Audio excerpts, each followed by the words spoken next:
essa aula é a primeira aula sobre views. Então, as views têm 3 funções básicas. A primeira função é uma função de segurança, porque ela, primeiro de tudo, permite que sejam atribuídos acessos específicos a ela. Ou seja, eu posso definir que só alguns usuários possam acessar as views, né? E também eu consigo com isso não dar acesso às tabelas. Então eu escondo, né, a modelagem das tabelas de dados, tá? E isso eu facilito muito a segurança da minha base de dados, não deixando a estrutura das tabelas explícita para os desenvolvedores ou para até qualquer um outro hacker que queira fazer uma injeção de SQL. Então, uma primeira função seria a função de segurança. Uma segunda função seria a função de aumento de performance, né? Por quê? Porque ela já deixa o plano de execução previamente calculado. Então, isso é já uma facilidade que a Vue traz. O que é o plano de execução? Quando uma query chega até o executável do banco de dados, esse executável é o serviço, né, do banco de dados. Esse serviço tem que procurar as tabelas, procurar os índices, procurar as melhores formas e as formas mais rápidas de executar a query que chegou. Então ele gasta tempo verificando tudo para depois efetivamente fazer a busca dos dados. Quando você utiliza views, as queries já estão previamente calculadas, porque a estrutura de dados já é previamente montada, né? Então isso me dá milésimos de segundos. Você imagina numa base de dados que eu tenho milhares e milhares de consultas por hora, isso vai, de grão em grão, isso vai fazer uma diferença absurdamente grande no final do dia, né? E diminui um pouco, né, a necessidade de máquina, né, para a execução dessas queries. E uma facilitação no desenvolvimento, né, principalmente por 2 coisas. Primeiro, que ela diminui as queries, ela faz com que grandes queries complexas, sejam simplificadas. Então ela vai simplificar grandes queries, né, sem a necessidade de eu passar para o desenvolvedor diferenças de modelagem. Ele vai me dar aqui a segunda opção, né, ela vai me encapsular a modelagem das tabelas, né? Ou seja, eu não preciso explicitar modificações que foram feitas nas tabelas para que os sistemas evoluam. Então vamos entender como é que isso funciona, né? Então primeiro eu vou criar aqui, numa base de dados de teste que eu tenho, eu vou criar aqui 2 tabelas, tá? Vou criar a tabela clientes, create table clientes.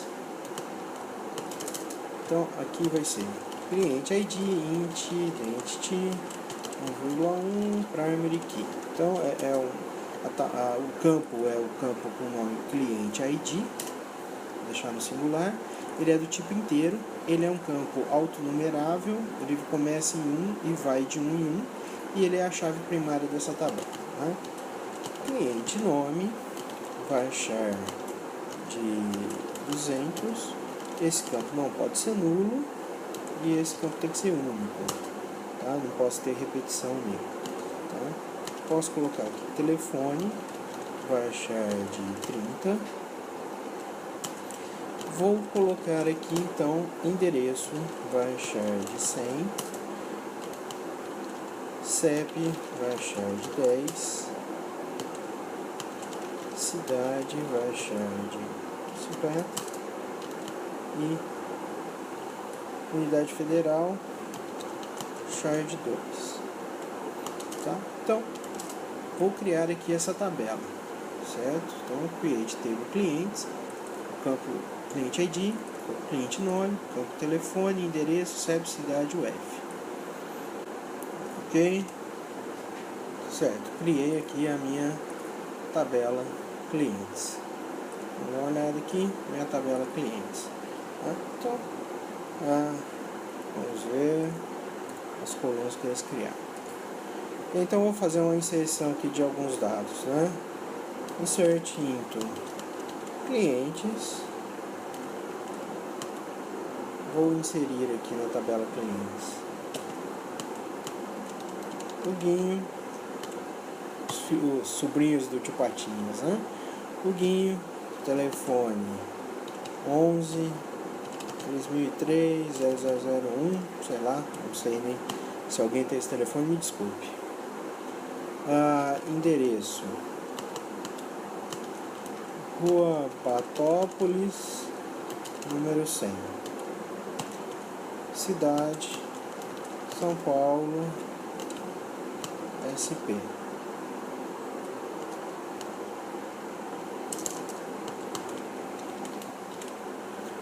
Vou criar aqui o Zezinho, o Guinho, Zezinho e o Luizinho. Vou colocar aqui o telefone 2, telefone 3, número 100, número 200 e número 300. Um em São Paulo, outro no Rio de Janeiro.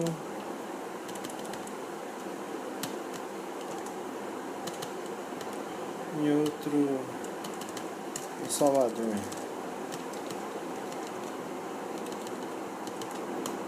Salvador, na Bahia.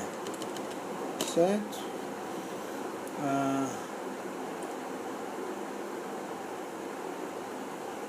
Tá. Faltou aqui.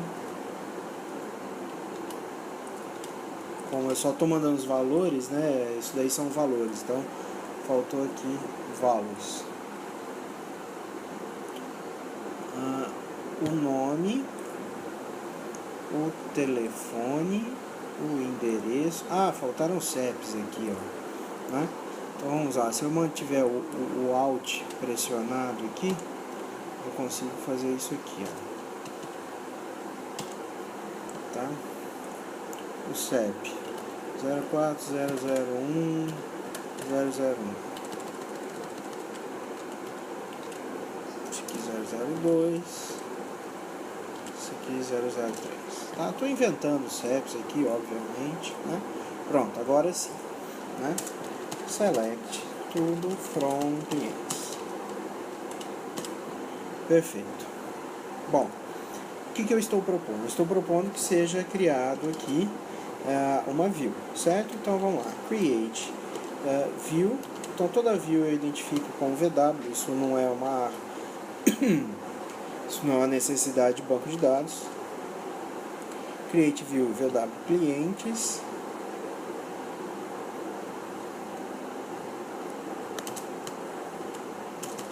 Essa. Então aqui eu vou ter select. Aí eu vou definir os campos, né? From clientes. Clientes. O que eu vou querer aqui nesses campos? Vamos lá. Eu vou querer o cliente ID. Isso vai entrar como código. Eu vou querer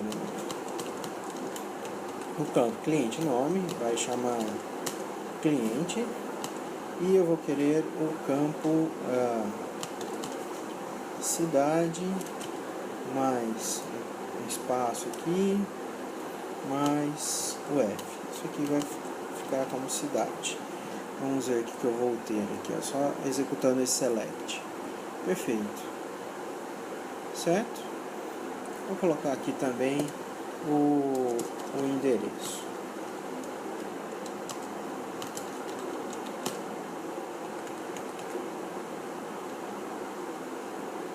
Vai ficar como endereço mesmo que esse campo eu não renomei. Certo? Então, os campos que eu quero renomear eu consigo na view. os campos que eu não preciso renomear eu deixo como estão. Então ela me dá uma flexibilidade muito grande para eu trabalhar. Então pronto, vou criar esta view aqui. Pronto, create view, aconteceu. Aí o que acontece? Eu tenho a view clientes aqui com essas colunas. Agora, como que ela vai me dar a facilidade? Vou simplificar queries e vou encapsular a modelagem das tabelas. Então, suponhamos agora que a minha área minha área de banco de dados defina que, olha, o endereço está se repetindo muito, tem várias pessoas que moram no mesmo local, então eu posso tirar esse endereço, colocar esse endereço por uma outra tabela, eu tenho que fracionar a tabela clientes. Se o meu sistema estiver utilizando isso aqui, ó, esse select from clientes, e eu modificar a estrutura, o meu sistema eu vou ter que corrigir o banco de dados e corrigir o sistema, ok? Mas o que eu estou propondo é fazer com que o sistema fique imune a alterações da modelagem. Então, quando eu faço um select, agora aqui, quando eu passo a consumir a view, vamos ver aqui, ó, select tudo from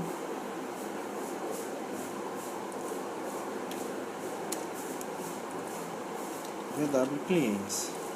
Suponhamos que eu passe a consumir a view. Primeiro, porque eu já consigo organizar dados que já vão entrar direto na tela, certo? Eu já consigo concatenar campos e organizar os dados para que eles entrem direto na tela. E se eu se eu modificar a modelagem das tabelas, eu consigo alterar a forma com que a view é montada, mas não a resposta que ela dá. Vamos entender isso. Suponhamos que eu vá, então, separar a minha tabela clientes. Então, eu vou criar uma tabela aqui, clientes, endereços. Então, vai ser cliente, endereço ID, int, identity, 1,1, primary, key. Eu vou ter cliente ID, ou seja, o endereço vai ser de um certo cliente. Então, é esse campo que vai me dar isso. Ele tem que ser inteiro, né? É a chave estrangeira. E ele, então, references, ele faz referência lá na tabela clientes ao campo cliente ID. Né?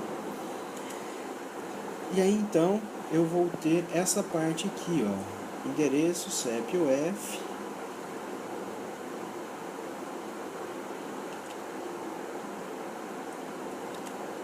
Aqui, certo? Então eu vou criar aqui a tabela. Agora aqui, óbvio, né? Vamos ver como é que ficou a minha estrutura. Eu não tenho dados ainda nela, né? Então, tudo from clientes e select tudo from clientes endereços. Certo? Então eu tenho aqui eu tenho clientes, mas não tenho clientes e endereços. Então, o que eu tenho que fazer agora? Eu tenho que pegar esses endereços e jogar para cá, né? Então, vamos aqui nas tabelas, eu atualizo, aí passa a aparecer a tabela de endereços aqui para mim. Então, eu tenho que fazer uma query com o autonumeração eu não insiro, né? Então, eu vou insert into clientes endereços, select cliente ID. Preciso pegar lá da clientes, né? Preciso pegar o cliente ID, aí o endereço,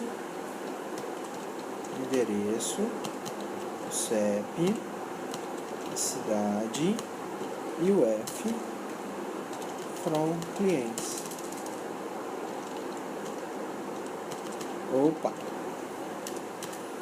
Então, o que eu vou pegar aqui? Vou pegar cliente de endereço e cidade e inserir essa massa de dados lá na tabela de endereço clientes. Vamos executar. Isso. 3 linhas foram afetadas, então realmente eu consegui inserir esses endereços lá na tabela clientes endereços, né? Tá, agora eu não preciso mais desses campos aqui, correto?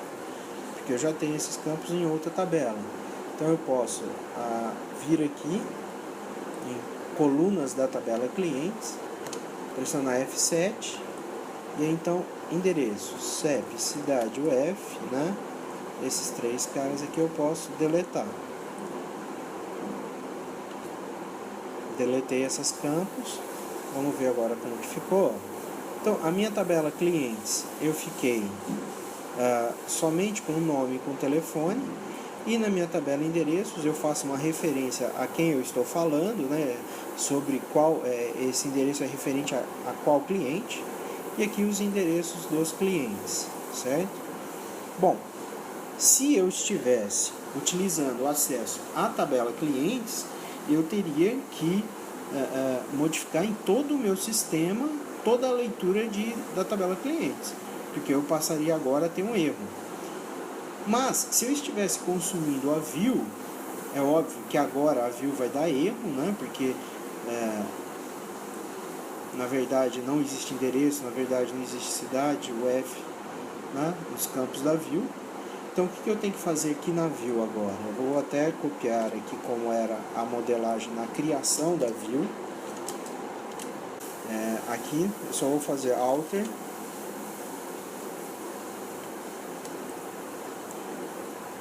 Então, eu copio e colo aqui o create, né? Vou alterar a view, mas o importante é eu manter a saída, certo? Então, manter um campo código no número inteiro, um campo cliente do tipo varchar 200, o campo endereço do tipo varchar 100, e o campo cidade mais o F, né? Do tipo aí da soma desses caras mesmo. Só que o que vai modificar aqui? Como esses dados são agora são conseguidos, né? Porque como eu fracionei as tabelas, agora eu tenho que fazer um inner aqui, né? Inner clientes endereços. Eu vou dar um nome aqui para essa tabela. Essa aqui vai ser a tabela A, essa aqui vai ser a tabela B. A.cliente ID é igual a B.cliente ID. Então eu estou dizendo que como as duas tabelas se relacionam, né? E a partir de agora, da onde vem o ID? Vai vir da tabela A. O nome vai vir da tabela A. Agora o endereço, já o endereço vem da tabela B. A cidade vem da tabela B e o estado vem da tabela B.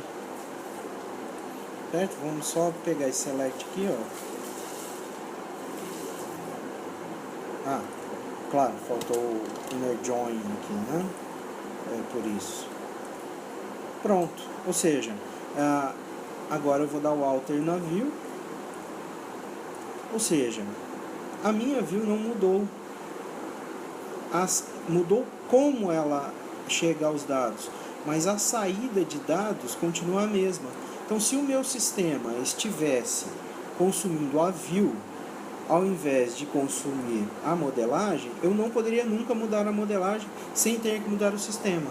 Agora, como eu optei por fazer o meu sistema consumir a view, eu simplesmente modifico as views que são alteradas nas modificações de modelagem que eu faço, que o meu sistema não precisa de absolutamente nada de manutenção. Ok?